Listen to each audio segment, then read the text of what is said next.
បាទសួស្តីអ្នកជនទាំងអស់គ្នាថ្ងៃនេះខ្ញុំមានម៉ូដែលថ្មី A5 Pro វាអាចធន់នឹងកម្ដៅនឹង100អង្សាទេបើមិនជឿឬមិនជឿខ្ញុំអាចលាក់ចូលស្អុយមើលបាទ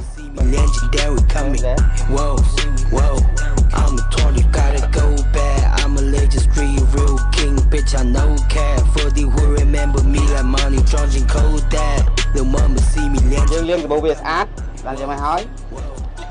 យើងចូលទឹកមកតង់ទៀតមើលសុំកណ្ដាលតិចស្អាតស្អាតមួយមកថ្ងៃហ្នឹងខ្ញុំមានស៊ុបស៊ីឈួនជាមួយនឹងទូរស័ព្ទ A5 Pro អាចមកសាកបាននៅហាង UH Supreme Slash Center